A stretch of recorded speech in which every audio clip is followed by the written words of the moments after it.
बेटा ये एक बड़ा इंपॉर्टेंट क्वेश्चन है, ऑल्दो हमने क्लास में जब चैप्टर किया था तब ये डिस्कस भी किया था, मैंने आपको ये सारे कंसेप्ट समझाए थे, पर एक रिवीजन से के लिए केस स्टडी बेस्ड क्वेश्चन देख लो बहुत ध्यान से। यहाँ पे ये दो ग्राफ्स दिए हुए हैं, तो हम फिगर 2.2 को लेके ये सॉल्व करने की कोशिश करेंगे। यहाँ पे हम लोगों को दिया हुआ है फंक्शन मतलब पॉलिनॉमियल समझ लीजिए आप, ax² plus bx plus c, ये चीज़ गिवन है। और ये पूछा हुआ है कि जैसे आप इस ग्राफ को अगर आप देखते हैं, इसको देख के हमें क्या क्या चीज़ें पूछी गई हैं। a पूछा गया, आप स्क्रीन पे देख सकते हो, b पूछा गया और c पूछा गया। एक बात तो मैंने बड़ी बार क्लास में बताई थी कि जो आपका पैराबोला, ये पैराबोला है, ये हम सब जानते हैं, तो अगर पैराबोला नीचे की तरफ फेस करता है ऐसे, तो इसका हमेशा ए, मैंने क्या बताया था, ये नेगेटिव ही होता है। और अपवर्ड फेसिंग पैराबोला का ए हमेशा क्या होगा, पॉजिटिव। तो हम अभी फर्स्ट इस वाले की बात करेंगे। तो क्योंकि पैराबोला जो है आप देख रहे हो नीचे की तरफ फेस कर रहा है, तो यानी कि ए क्या होगा इसका, नेगेटिव। सो यहाँ आप यहाँ देखो, इसने पहले ऑप्शन में भी ए नेगेटिव, बी, सब में ए नेगेटिव है, यानी कि यहाँ पे इससे हमारा आंसर नहीं आएगा। अब देखो ध्यान से और चीज़, हमें ये पता है कि जो सम ऑफ रूट्स होते हैं, सम ऑफ रूट्स क्या होता है, -b/a, और प्रोडक्ट अल्फ़ा बीटा क्या होता है, c/a।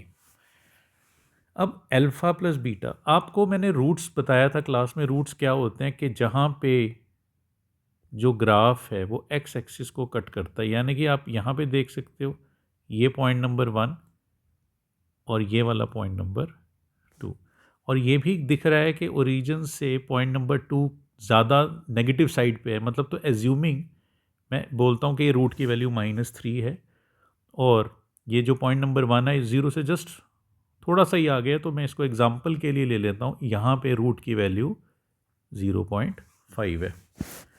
सो जब आप इन दोनों रूट्स, तो एक वैल्यू क्या है अल्फ़ा, अगर हम -3 ले लें, बीटा एग्जाम्पल के लिए 0.5 ले लो, तो आपको एक बात बहुत क्लियर है कि आंसर मेरा क्या आएगा, नेगेटिव। आपकी वैल्यूज़ इधर उधर हो सकती हैं, कोई -2 ले लेगा, कोई -4 ले लेगा, पर आंसर आएगा नेगेटिव। ठीक है। सो अगर अब हम राइट हैंड साइड पे देखें, सम ऑफ रूट्स में दो चीज़ें हैं, -b/a। सो a हम लोगों ने ऑलरेडी देख लिया था, क्या है a, क्योंकि डाउनवर्ड फेसिंग है तो इस a की वैल्यू क्या है, नेगेटिव।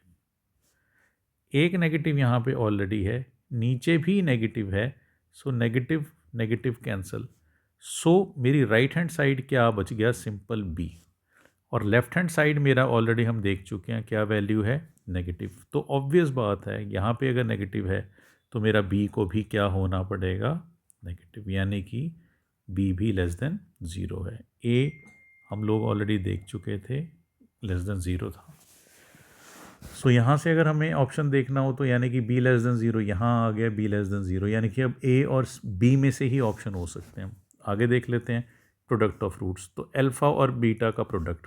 सो एग्जांपल के लिए यही दोनों ले लेते हैं। सो -3 एक रूट, 0.5 एक रूट। मुझे वैल्यू नहीं चाहिए, तो मुझे सिर्फ ये पता चलना चाहिए कि मेरा आंसर क्या आएगा इन दोनों का, नेगेटिव, क्योंकि यहाँ पे नेगेटिव है। और ये किसके इक्वल होता है, c/a के, जिसमें से a ऑलरेडी हम लोग क्या बोल चुके हैं, नेगेटिव। तो मेरा अगर लेफ्ट हैंड साइड नेगेटिव आ रहा है, जिसमें डिनोमिनेटर मेरा यहाँ नेगेटिव है, तो बेटा एक बात तो पक्की है, क्या ये पॉजिटिव हो सकता है, यस। क्यों, क्योंकि positive divided by negative answer क्या आना चाहिए, नेगेटिव आना चाहिए। क्यों नेगेटिव आना चाहिए, क्योंकि मेरी लेफ्ट हैंड साइड नेगेटिव है। सो यानी कि सी भी क्या होगा, सी आपका क्या हो जाएगा, पॉजिटिव, या सी >0। सिमिलरली ये सेकंड क्वेश्चन आप खुद ट्राई कर सकते हो।